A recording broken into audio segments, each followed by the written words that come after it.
I don't know about you, but on a Saturday morning when I'm relaxing, maybe sitting out on the lanai, watching the sun come up, hanging out with the dogs, thinking, life is not too bad. What I really like to do is to get on a YouTube and look at Florida real estate crash and scroll through all of the many, many videos that are popping up in record numbers about the upcoming real estate crash here in Florida.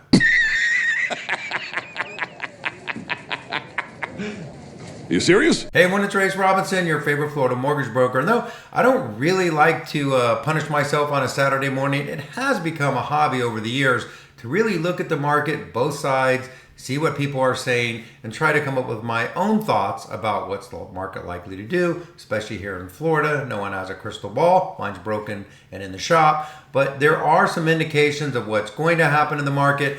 One of the things you do got to be careful of, though, is people like, they like the disaster headline. So I picked one guy here who's been doing videos for a long, long time. He's always in my feed. I don't know him personally. He's got a pretty big channel. Gets hundreds of thousands of views on every video. And you can see I cannot scroll back. This is 2 years ago, 3 years ago, far back as you want to go. He's been predicting a real estate crash for the last 5 or 6 years. What that means is you do have to be careful of these headlines.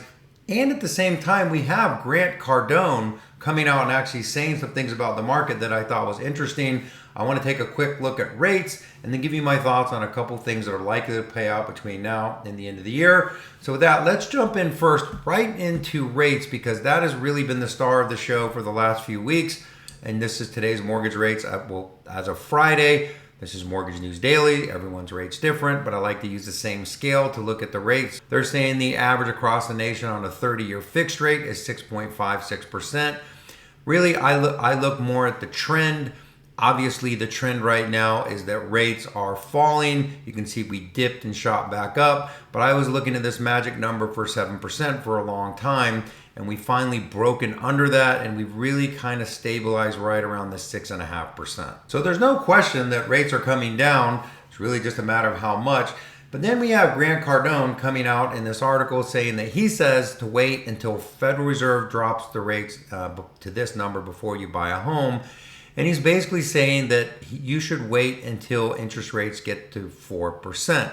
But his thoughts, if you read them, are if rates were to get to 4%, that it would release a record amount of supply, and then that would actually potentially drive prices down. Obviously, it's going to release a lot of demand. Now, I don't know for sure. He doesn't know for sure. I don't totally agree with this premise, and I'm going to tell you why. What he's referencing is this, that if you look at the outstanding mortgage balances right now, and I've covered this in lots of videos, you can see you have this small sliver of people when you look at the overall market of rates above 5%. The majority of the market refinanced when rates were really low, and you have almost 75% of the market under 5%. And close to 50% of rates under 4%. And so what he's saying, which I actually agree with the first part of this, which is if rates fall, he's indicating or explaining that that's going to release that lock-in effect where people that have these really, really low rates are likely to put their house on the market, right? Because they need bigger bedrooms or more bedrooms, or they've moved and they've really stayed put as far as the house goes, even though they may have outgrown it because the payment's so low. So as rates fall, you will release that supply. My thought would be this though, those people that are, so he even acknowledges that there would be demand that would be unleashed as well, because obviously there's really only a few things that can affect the market as far as affordability goes, which is not great. That's either home prices to drop, right? Which that would be a lot more supply to do that, income to go up, or rates to fall.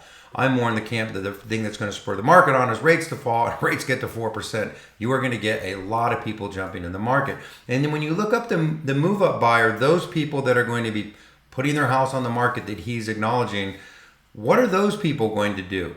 Well, they're likely going to be buying another home. And so for every person that puts their house on the market, just adds another buyer. My opinion, if rates were to fall 4%, which I actually would not want, you are going to see demand get unlocked in a huge way. No different, not exactly like when rates were 3%, 3.5%. Obviously, that's going to increase demand. When rates were 8%, demand got crushed when you look at the number of mortgage applications. And to just kind of jump on the as far as rates falling, this is the Fed watch tool that I use. And so this is the upcoming meeting. You know, right now the market is pricing in 1/4 to 0.5% drop in rate. But if we go all the way, let's go to a year from now. You can see that the market is solidly under 3.75. So the market's predicting between now and the end of the year, or say a year from now, about a 1.5% to 2% decrease in the Fed funds rate, which will decrease rates, which will unlock supply, but all those people will become buyers, in my opinion, and then you're going to have a ton of regular people jump in the market. Because when I pre-approve someone right now, most people want to buy a home. It's just that the payment might be a little higher than what they can afford. So should you be trying to time the real estate market? No, we've all said this a million times. Never works out, because look, as soon as rates fall, competition is going to go up. Now, with that being said, we've just went over 2019 levels of inventory here in Florida. That's why you're seeing all of this Florida housing crash stuff come up.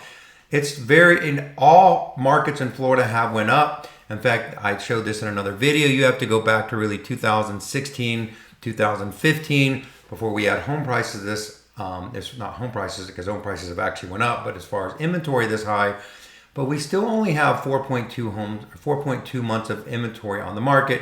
Again, during the Great Recession, we had almost 30 plus months of inventory. So we are a long way from there. So I just think you have to take this with a grain of salt. We got rates to 8%. That affected the market. Now it's on the way down. We will have to see. Now, I will say, to give Grant Cardone his due, if the Fed pushed rates down to 4%, what that likely means, why did the rates get so low during COVID, is because the Fed was reacting to the market. If we have 4% rates, we could be in a massive recession. There could be other things going on economically. God forbid, some kind of black swan event. So nothing is in a vacuum. So we don't know what would push the Fed to lower rates, let's say all the way where regular interest rates were 4%.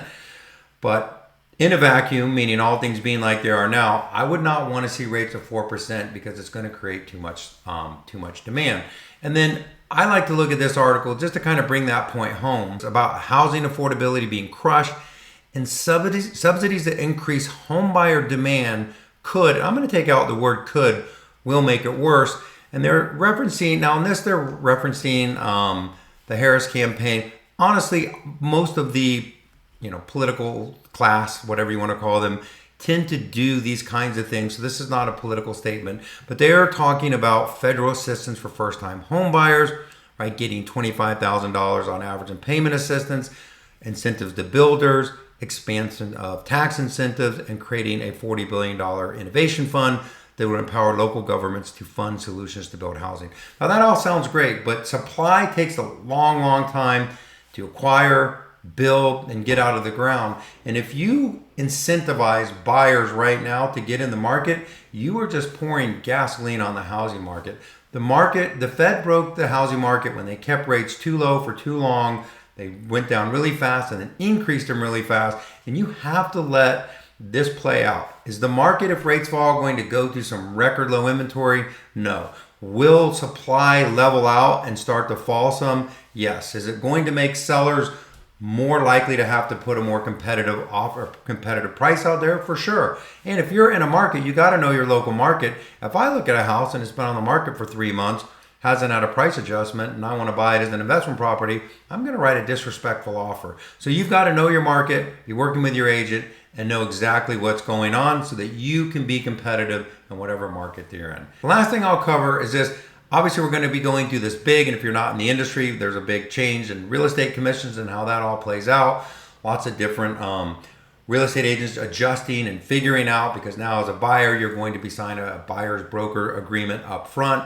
That's a conversation with a real estate agent, but it is a structural change in the industry. If you are a real estate agent, a couple things that I would mention, because I've been on a lot of panels, podcasts, interviewed about it, have my own YouTube stuff on it, is one of the things I would say going through the Frank Dodd change is, one, whoever creates, clients don't care about us. They ultimately care about what's in their best interest, just like we do when we're a consumer. So whoever creates the most frictionless experience for the buyer is going to win. Two, you're going to have to be flexible because some of this, we don't know exactly how it's going to play out. But this is the most important one, is that the goal is to be in the top 20% of the real estate agents. The top 20% of agents are doing more than 76% of the business. So if you're looking about what should my strategy be going forward through this year and next, this is what most people's time look like. This is what matters that they do to have a successful business. They're spending their time doing everything else.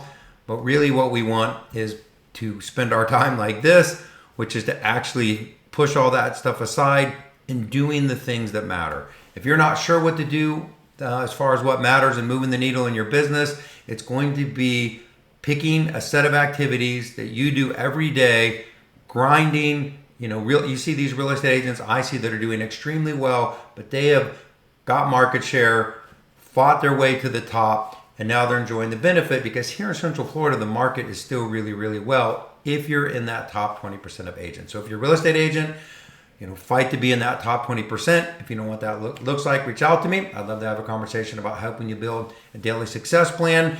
If you're in the market for a mortgage, I'd love to show you how we help clients get the best on a mortgage, treat you like family, and actually walk with you every step of the way. Anyways, that's the video for this week. If you have any questions on this or anything, reach out to me. As more information becomes available, the moves of the market as always, I'm going to cover it right here. Have a great day, great week, and I'll talk to you soon.